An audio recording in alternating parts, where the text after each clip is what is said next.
ഒരിക്കൽ ഒരു സ്ത്രീ തന്റെ 2 മൺകുടങ്ങളിൽ ജലം നിറച്ച് ദൂരെയുള്ള ഗ്രാമത്തിലേക്ക് യാത്ര ചെയ്യുകയായിരുന്നു. അതിലൊരു കുടത്തിന് ചെറിയൊരു വിള്ളലുണ്ടായിരുന്നു. പുഴയിൽ നിന്നും വീട്ടിലെത്തുമ്പോഴേക്കും ആ വിള്ളലിലൂടെ ജലം വാർന്ന് ആ കുടം പകുതിയായി തീർന്നിട്ടുണ്ടാകാം.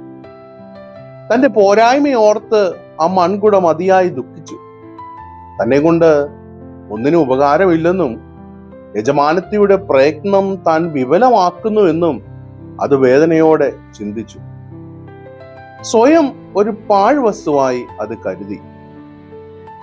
അങ്ങനെ വേദനപ്പെട്ടിരുന്ന ആ മൺകുടത്തോട് ഒടുവിൽ സ്ത്രീ പറഞ്ഞു, നീ ആ പാതയോരത്തേക്ക് നോക്കൂ. അവിടെ വിരിഞ്ഞു നിൽക്കുന്ന മനോഹരമായ പുഷ്പങ്ങൾ കണ്ടോ? നിനക്ക് വിള്ളലുകൾ ഉള്ളതുകൊണ്ട് മാത്രമാണ് ആ വിത്തുകൾക്ക് ജലം ലഭിച്ചതും അവ വിരിഞ്ഞതും. നിന്റെ കുറവുകളെ ഞാൻ അനുഗ്രഹമാക്കി മാറ്റുകയായിരുന്നു. നമ്മുടെ കുറവുകൾ നമ്മെ ഒന്നിനും കൊള്ളരുതാത്തവരാക്കുന്നു എന്ന് നിങ്ങൾക്ക് തോന്നുന്നുണ്ടോ? എന്നാൽ ഓർക്കുക, ദൈവം നിങ്ങളെ ഉപയോഗിക്കുന്നത് നിങ്ങളുടെ ഈ വിള്ളലുകളിലൂടെ ആയിരിക്കാം. നിങ്ങളുടെ പരിമിതികൾ മറ്റൊരാൾക്ക് അനുഗ്രഹമായി മാറിയേക്കാം. നിങ്ങൾ ഉപയോഗശൂന്യരല്ല.